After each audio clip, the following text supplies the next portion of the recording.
In this episode, we talk about 6 districts of eastern Nagaland boycotting the upcoming Lok Sabha elections. We also talk about Vistara Airlines facing flight disruptions. But first, we talk about the latest revisions made in the NCERT textbooks. Hi, I am Niharika Nanda, and you are listening to 3 Things, the Indian Express news show. Since 2014, NCERT, the apex body tasked with drafting school textbooks used by more than 4 crore students annually, has been revising and updating its course material. As a part of its 4th round of revisions, it has made changes to the textbooks of 3 subjects: history, sociology, and political science. Now, while most of these changes are minor, some significant changes and deletions have been made to references regarding the demolition of the Babri Masjid, the Gujarat riots, and the recent findings at the archaeological sites of Rakhi Gadi.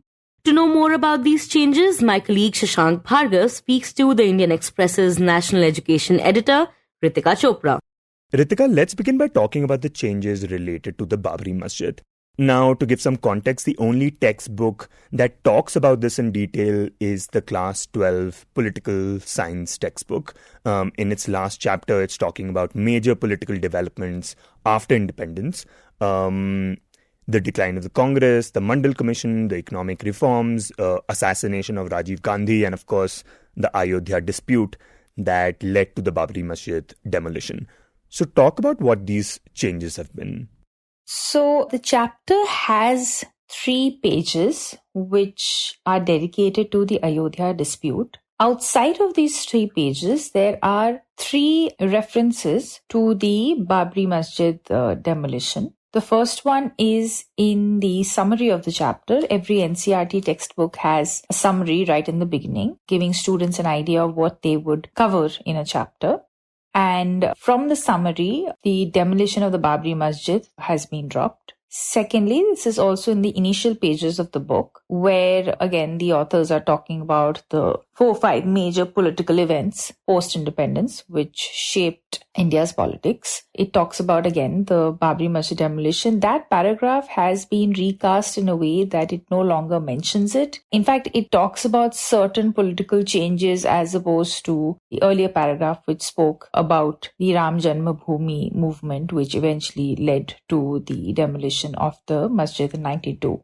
The third reference is right at the end of the chapter. It's in the exercise section, in which one of the questions asks students to arrange 6 important political events in the right chronological order. One of the 6 options is the Babri Masjid demolition, and that has now been replaced with the Supreme Court ruling, the Constitution Bench ruling of 2019, which permitted the building of the Ram Temple at the site where the Babri Masjid once stood. So these are the 3 references outside of the 4 pages, which is dedicated to the Ayodhya dispute. And from these 3 places, the demolition has been completely dropped. As far as those 3 pages are concerned, NCERT in its table that it has uploaded on its website, it does state that these 3 pages have been revised according to latest development, especially in the context of the Supreme Court ruling, which has quote-unquote received wide appreciation. But it doesn't list out the specific changes in those 3 pages. It just acknowledges that it has revised that portion. So one will have to wait for the reprinted books, which will be available in a month's time, to see what those changes are exactly. But even then, this is the first time that the references to Babri Masjid in the Class 12 political science textbook has been tweaked. And that's pretty significant. And Ritika, this is the 4th round of revisions that are taking place. Now, as far as political science is concerned, could you talk about the revisions and deletions we have seen in the past? So the most extensive one was the one just before this, which was last year, which is when the textbook content was rationalized. And that was done on the ground that there was a lot of learning loss when schools were closed during the pandemic. So to help students cope with that, they reduced the content of the textbook. So chapters were dropped, but not just chapters were dropped, as we had discussed in our investigation. There were things which were selectively dropped and which kind of made it seem like there was a little more to the motive which was actually made public, that, the idea was to reduce curriculum burden. but the selective dropping of certain sentences of certain politically sensitive or politically radioactive topics made it seem like there was more to what NCERT had said in the public domain. To give you some examples of changes made to political science textbooks, references to minorities were tweaked. Interestingly, there were several references to the Gujarat riots, which were either tweaked, like dropping off the adjective anti-Muslim ahead of Gujarat riots, or just dropping references to Gujarat riots that had happened. There were references to caste and Varna system, See, look, there are topics which make an appearance both in history textbooks and political science textbooks. So, for instance, caste is also mentioned in sociology textbooks. So there were many references to caste also that was tweaked. References to emergency in political science textbooks were also changed. And Ritika, like you said, last time the reasoning given was that they wanted to reduce curriculum load. But like your investigation showed, it didn't square with the fact that only certain references had been removed. So what has been the rationale behind removing references this time? Actually, let's talk about the rationale overall before I come to the rationale specifically given for the changes made to the Babri Masjid part. First of all, we were not expecting changes this time around, also because we'd had 3 rounds over the last 8 years. And all the more reason for us to not expect changes this time was that the NCERT currently, as we speak, is in the process of developing completely new textbooks, which will be based on the new National Curriculum Framework, which was released late last year. So given that we would have completely new textbooks, some of them releasing this year and the others over the next 2 to 3 years, we weren't expecting any changes in the current lot. However, NCERT did, like I said, make that public that there were changes made to textbooks of history, sociology, and political science. And a lot of it has been termed, NCERT does update the content of its textbook every year. They will update figures based on recent survey reports with content to make the content more relevant and have more updated facts and figures in it. So this exercise, the latest one, a lot of it, to be fair to them, is actually in the shape of updating chapters with latest figures. For instance, the latest economic survey or the labor survey, stats from that. For instance, even in the Babri Masjid, or rather reference to demolition, have been tweaked and Babri has been dropped. What they have done is they've added the fact that in 2019, there was a Supreme Court judgment, the Constitution Bench of the Supreme Court, which permitted the building of the Ram Temple. So they have added that. So that's essentially the rationale. And now let me tell you specifically about the rationale behind the changes made to content pertaining to Ayodhya dispute and Babri Masjid specifically. Against that, at least for the 3 changes that I spoke about, NCERT said that, quote, so the content is updated as per the latest development in politics. Text on Ayodhya issue has been thoroughly revised because of the latest changes brought about by Supreme Court's Constitutional Bench verdict and its widespread welcoming reception. So that kind of gives you a broad out, rather that's how NCERT has justified the changes made. And Ritika, the other major set of changes we see are in the history chapter meant for class 12 students. Talk about what these changes are. So, a majority of the changes made in the history textbooks actually is in one chapter, again in a class 12 textbook, class 12 history textbook, and this chapter is on the Harappan civilization. And these changes have been made on the ground that there's sort of recent evidence based on research carried out at archaeological sites, and that this warrants a correction, quote unquote correction, in the said chapter.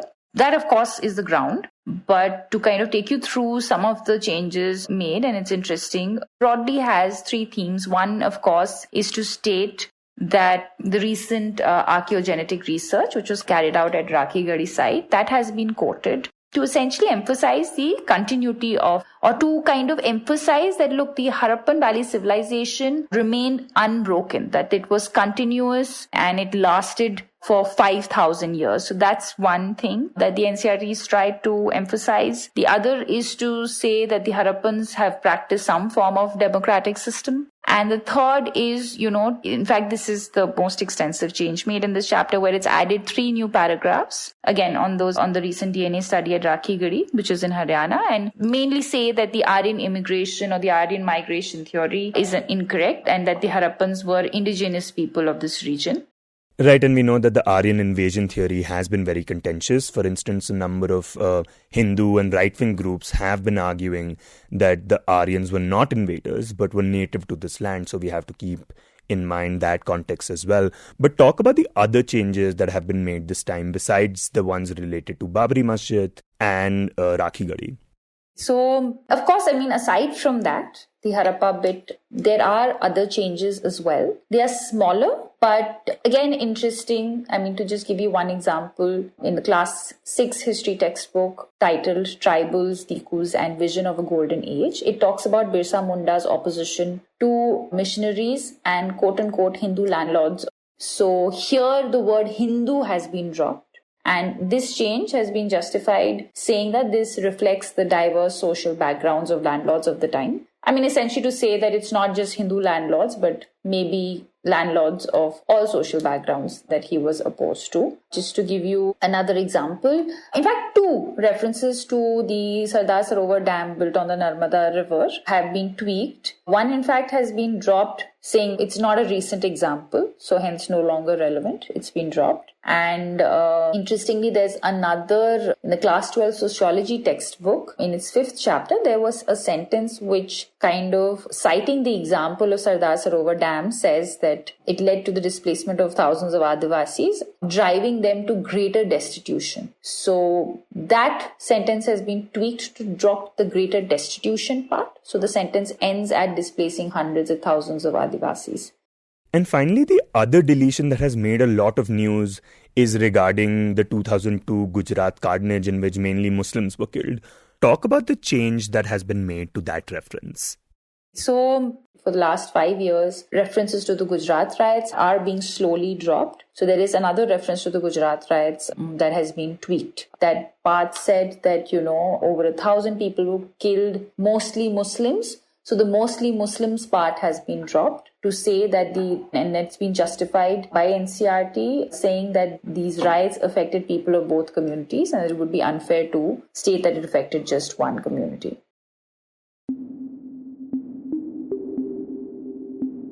And next we talk about Nagaland. The Eastern Nagaland People's Organization, or ENPO, represents the tribal population of 6 eastern districts of Nagaland. And on the 1st of April, it wrote to the Election Commission of India, saying that people from these areas have collectively decided to abstain from participating in the upcoming Lok Sabha elections. It's important to note that the ENPO has been long demanding a separate state for these 6 districts on the grounds that they lack development. To understand why these districts are boycotting the elections and what response the central government has given to their demands, we have Indian Express's Sukrita Baruah joining us in this segment. Sukrita, can you begin by sharing why exactly are these eastern districts of Nagaland demanding a separate state? Right. So there's been this long-standing demand. It's not a recent demand, and it's a really popular demand amongst 6 districts which form Eastern Nagaland. So these are Kifire, Longling, Mon, Noklak, Shamator and Twinsang. And these districts are essentially homes to 7 of the many tribes in Nagaland. So these tribes are Konyak, Khyamnyungan, Chang, Sangtam, Tikhir, Phom and Yimkhiung. So this is broadly the geographical area and the demography which has been demanding a separate state. And like I said, it's not a new demand, as almost a decade back actually. This demand had been floated in the form of a memorandum submitted to the Prime Minister's office in 2010. And what they cited as a reason for the demand for a new state was development deficit. So what the tribes and the different organizations representing the interests of this region have been saying is that there's considerable difference in development, in representation for these 6 districts as compared to the rest of Nagaland and the development of these particular tribes as well. And that continues to be the driving force behind this demand. And, across the political spectrum, actually, be it the Chief Minister Nefurio, be it the Congress, everybody has kind of acknowledged the legitimacy of, if not the demand for a separate state, but there have to be, some kind of special concessions, some kind of special packages and considerations to boost development and kind of bridge the gap. And Sukrita, now when we talk about these 6 districts, Why is that they have remained underdeveloped in comparison to the rest of the state? Right, so actually historically, and this is understood to be a major reason for the kind of lack of development here, is the lack of administrative governance. Okay, so there's been a very loose kind of governance in this area for a very long time. And in fact, the first time that this region participated in elections to the Nagaland State Legislative Assembly is only 1974, right, which is much later than the rest of the country. So during the colonial era, this area was actually outside the umbrella of British administration, and in the 1950s it came under the Tuensang Frontier Division, which was part of the NEFA, the Northeast Frontier Agency. So it's kind of not been a part of the political process in many ways. When Nagaland itself was formed, so the area that is now Nagaland was actually part of Assam. And when Nagaland itself was formed in 1963, this region was governed separately, and it was in special charge of the governor for 10 years because of its backwardness. So during that time, it didn't have representation in the assembly. So, this kind of political isolation, administrative isolation is considered to be a major factor in this kind of backwardness of this region. Right. So in that sense, these 6 districts would require extra attention to be brought up to speed with the rest of the state. But why is there a call to boycott elections? And is this the first time that this has happened? So the call for boycotting elections is basically a pressure tactic, right? To draw attention, to highlight the urgency of the situation. And they don't want to call it a boycott. When I spoke to them, they said, this is not a boycott. We're saying that we're abstaining from elections. So this call is coming in the run-up to the Lok Sabha elections, right? And last year, Nagaland had its assembly elections. And the call for a boycott stood during that time also. So it was announced as early as 2022 that the really influential and kind of umbrella body in this area is called the Eastern Nagaland People's Organization. And they had declared that they will not be participating in the election process. And that call lasted up till early February, and the state was going into polls later in February. And finally, there were meetings with the Ministry of Home Affairs, and then they came around and they said that, okay, we've been given an assurance that this will be addressed after the assembly election process is done. Now, more than a year later, this demand has resurfaced. I mean, not demand, but this boycott has resurfaced because the final arrangement has not been finalized yet. And they were kind of pushing for the whole thing to be finalized before the Lok Sabha elections. And they say that, the Home Ministry had assured them that the whole thing would be formalized and finalized before the model code of conduct for these elections will be issued. So that's been done, and they're saying the deal is not finalized, and, there is a grassroots demand. We can't backtrack now. So they're saying that they're going to dig in their heels and stick to this boycott demand, that they won't participate in these elections. And what has been the central government's response to these demands? And has there been any progress from its end? Like I said, they had been assured that the issue would be addressed after the state assembly elections. And since then, there has been a lot of development in terms of multiple meetings between the MHA and representatives of the ENPO. There's also been a tripartite meeting, including the representatives of the state government. And, according to people, sources who've been a part of this meeting, what has roughly shaped up is the arrangement that has been spoken of in these meetings is something called the Frontier Naga Territory, which is something like an autonomous council, like the Bodoland Territorial Council in Assam. Also, a separate legislature and executive and financial powers for these 6 districts. So that is what we've been told is what has kind of been discussed. And where the issue seems to have been stalled as of now is that the union government has sent something like a draft proposal to the state government, and the ENPO leaders are insisting that the state government has not submitted its comments, which it has to do for the process to move forward. The state government in turn is saying, we forward it to the legislators of this region and the ENPO, and it's gotten stuck there. So, there seems to be a kind of stalemate on this right now. So that's where it's at right now. And Sukrita, you also had the opportunity to talk to the ENPO's president. What did he have to say regarding this? More or less what I already told you, right? That they were given a verbal assurance and that they expected it to be finalized before the MCC. But since that hasn't happened, they insist that, we can't backtrack now, and that they're saying that it's a very grassroots demand, and that different village councils have kind of given a mandate that, not to go forward with participating in the elections. And nothing can happen now, right? The MCC is in place. So the finalization can't happen now. So they're saying it's too late at this moment. So we have no choice but to boycott the elections. So Sukrita, now that the moral code of conduct has been placed and the elections are just a few weeks away, how do we see the situation panning out? So, as of now, the immediate question is, will they participate in the upcoming elections or not? And Nagaland goes into the polls in the first phase, which is on 19th April, right? Just a couple of weeks left. So, last time they did end up reconciling, and, the MHA and Home Minister Amit Shah had reached out to them. And actually, Amit Shah had gone to Mon in eastern Nagaland, which is the first time that the Home Minister had been there before the state assembly elections. So if there is some kind of reconciliation, some kind of outreach, it is likely that they might come around and participate in the elections, but that's something we have to wait and watch for.